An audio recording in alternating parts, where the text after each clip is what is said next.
Hello friends, welcome to ഗോസി ടോക്സിലേക്ക് എല്ലാവർക്കും സ്വാഗതം. അപ്പോൾ ഇന്നത്തെ വിഷയം എന്താണെന്ന് ചോദിച്ചിട്ടുണ്ടെങ്കിൽ, നമ്മുടെ ചങ്ങനാശ്ശേരി അതിരൂപതയുടെ കീഴിൽ വർക്ക് ചെയ്തുകൊണ്ടിരുന്ന ഒരു ജീവനക്കാരനെയാണ് ഇപ്പോൾ പോലീസ് കസ്റ്റഡിയിൽ എടുത്തിരിക്കുന്നത്. അപ്പോൾ അതിൻ്റെ കാര്യങ്ങളെക്കുറിച്ച് നമുക്ക് ഡീറ്റെയിൽ ആയിട്ട് സംസാരിക്കാം. അതായത് ഇയാളെ പോലീസ് കസ്റ്റഡിയിൽ എടുക്കാനുള്ള കാരണം എന്താണെന്ന് ചോദിച്ചിട്ടുണ്ടെങ്കിൽ, ഒരു കന്യാസ്ത്രീയുടെ പരാതിയാണ്. അപ്പോൾ ആ പരാതി എന്താണെന്ന് ചോദിച്ചിട്ടുണ്ടെങ്കിൽ, നിരവധി തവണ ഈ പറഞ്ഞ ഈ ആള്, അയാളുടെ പേരെന്ന് പറയുന്നത് ബാബു തോമസ് എന്നാണ്. ഇയാള് പൊൻകുന്നം സ്വദേശിയാണ്. ഓക്കെ, ഈ HR മാനേജറായിട്ട് വർക്ക് ചെയ്തുകൊണ്ടിരുന്ന ഇയാള് നിരവധി തവണ അവിടെയുള്ള കന്യാസ്ത്രീകളെ പീഡിപ്പിക്കുകയും അതുപോലെ തന്നെ അവരുടെ വീഡിയോസ് ഒക്കെ എടുത്തിട്ട് വാട്സപ്പിൽ അവർക്ക് അയച്ചു കൊടുത്ത് അവരെ ഭീഷണിപ്പെടുത്തി വൾഗറായിട്ടുള്ള മെസ്സേജ് അയക്കുകയും ഇത് തന്നെയായിരുന്നു ഇയാളുടെ പരിപാടി.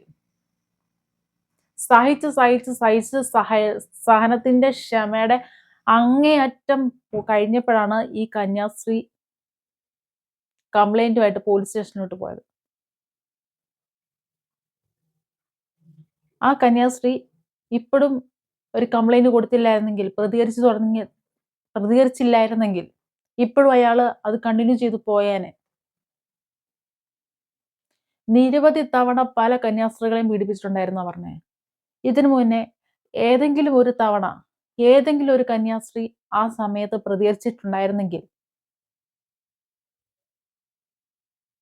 അതിനുശേഷം പീഡിപ്പിക്കപ്പെട്ട കന്യാസ്ത്രീകൾക്ക് ഈ അവസ്ഥ ഉണ്ടാവില്ലായിരുന്നു.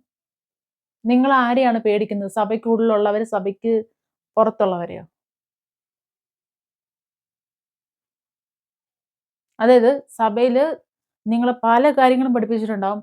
അങ്ങേയറ്റം ക്ഷമിക്കണം, ആരെന്ത് ചെയ്താലും മിണ്ടരുത്, നിങ്ങൾ അതിനാണ് നിയോഗിക്കപ്പെട്ടിരിക്കുന്നത് എന്നൊക്കെ പറഞ്ഞ് പലതും നിങ്ങൾ പഠിച്ചിട്ടുണ്ടാവും. അതൊക്കെ ശരി. പക്ഷെ ഞാനൊരു കാര്യം പറയാം, നിങ്ങളുടെ പെർമിഷൻ ഇല്ലാണ്ട് നിങ്ങളുടെ ദേഹത്ത് ആരെങ്കിലും തൊടാനോ നിങ്ങൾ ഉപദ്രവിക്കാനോ വന്നിട്ടുണ്ടെങ്കിൽ അത് പ്രതികരിക്കുക തന്നെ വേണം. നിങ്ങൾ പ്രതികരിച്ചില്ലെങ്കിൽ പിന്നെ വേറെ ആര് വന്ന് പ്രതികരിക്കും?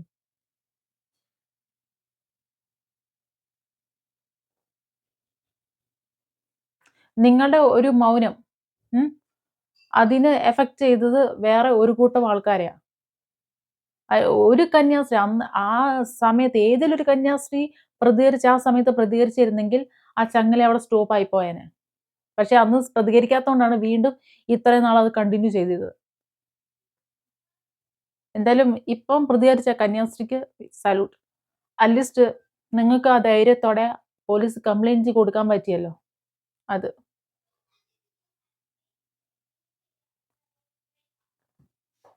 നിങ്ങൾക്ക് വേണ്ടി നിങ്ങൾ മാത്രമുള്ളൂ സംസാരിക്കാനായിട്ട്. ക്ഷമയൊക്കെ വേണം. ഓക്കെ, നിങ്ങളുടെ അതിൽ നിങ്ങളെ പഠിപ്പിക്കുന്നുണ്ടാവും, നല്ലതാ എന്നും കരുതി ഇത്രയും താഴ്ന്നു കൊടുക്കേണ്ട ആവശ്യമില്ല.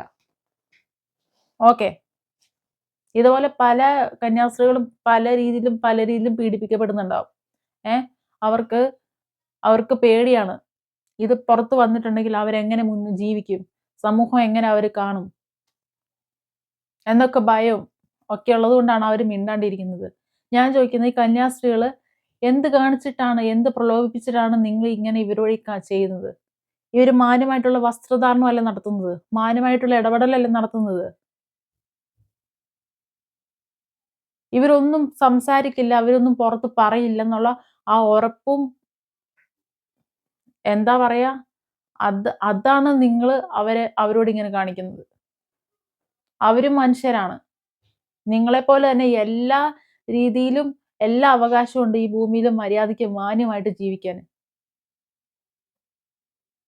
ആരും ഹൈഡ് ചെയ്ത് വെക്കരുത്. നിങ്ങൾക്കെതിരായിട്ട് എന്ത് പ്രശ്നം വന്നാലും ഹൈഡ് ചെയ്ത് വെക്കരുത്. അതായത് ഞാൻ ഉദ്ദേശിച്ചത് സോഷ്യൽ മീഡിയയിലൂടെ അങ്ങോട്ട് പബ്ലിക് ചെയ്യാനല്ല ഞാൻ ഉദ്ദേശിക്കുന്നത്.